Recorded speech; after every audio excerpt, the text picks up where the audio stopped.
क्या ईरान जवाबी कार्रवाई करेगा या खामोश हो जाएगा?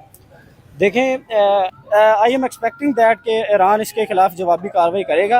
एज ये जो ईरान का फॉरेन मिनिस्टर है उसने भी कहा है कि क्या? We will against the this war. अगर वो कोई इसमें दूसरा बंदा छलांग लगाता है तो हम उसके भी खिलाफ हैं। ठीक है, उन्होंने ये कहा है। ये आपके बात ख्याल से जवाबी कार्रवाई होनी चाहिए? जवाबी कार्रवाई होगी और मैं ये एक्सपेक्ट कर रहा हूँ कि वो जवाबी कार्रवाई करें। अगर ये तीसरा बंदा आपकी लड़ाई में इंटरफेयर कर रहा है तो उसके उसे क्या हक है कि आप मुझे बताएं, अगर सुपर पावर देखें, वैसे तो हम कहते हैं अल्लाह ही सुपर पावर, लेकिन जो दुनियावी एक चल रहा है सेटअप और ये चीजें रियलिटी है कहीं ना कहीं कि दुनिया में अमेरिका की बात मानी जाती है।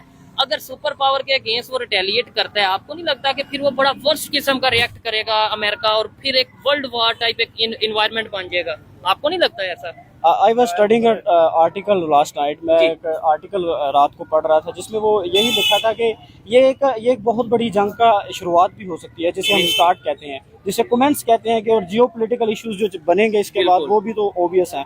अब देखें ना, एक बहुत बड़े country which is a super power and leading the world, आप उनके खिलाफ इस तरह से आप जिस तरह ओपनली कोई एक्ट नहीं कर सकते या रिएक्ट नहीं कर सकते, आप उनको कह रहे हैं कि वी विल अगेंस्ट यू। लेकिन as Donald Trump have tweeted on his tweet account के यूएसए इनके खिलाफ कैंपेन चलाएगा and with the full force they have on their army. तो इस लिहाज से अगर देखा जाए तो ये बड़ी क्रिटिकल सिचुएशन है, बहुत क्रिटिकल सिचुएशन है जिसमें अदर कंट्रीज भी इन्वॉल्व हो सकते हैं। और ये एक फॉर एग्जांपल कौन से कंट्रीज इन्वॉल्व हो सकते हैं? फॉर एग्जांपल डायरेक्टली खड़ा होना नहीं कि जी मैं साथ खड़ा हूँ ईरान के या मैं साथ खड़ा हूँ अमेरिका इसराइल के, ये नहीं, डायरेक्टली जैसे अमेरिका डायरेक्टली आ गया।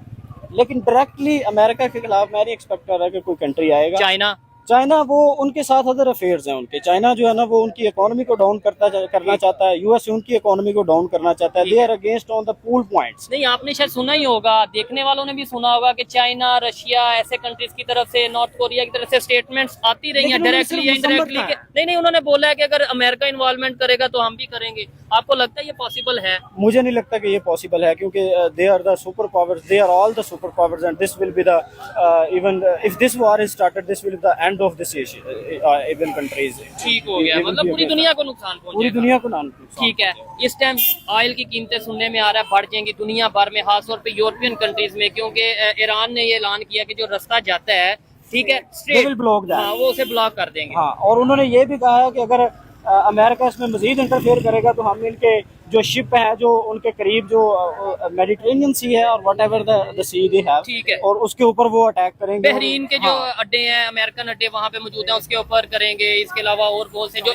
कवैत के अड्डे हैं, हाँ, उसको वो रिसोर्सेज अपना वो करने की कोशिश करेंगे ना, उनको ब्लॉक करने की कोशिश करेंगे। They what they can do they do. अब आते हैं पाकिस्तान की बात के ऊपर, ठीक है, क्योंकि हम पाकिस्तानी हैं, पाकिस्तान में खड़े हैं, हम मुसलमान भी हैं और ये कहते हैं कि पूरी दुनिया के मुसलमान यूनाइटेड हैं, उम्मत मुस्लिमा यूनाइटेड है।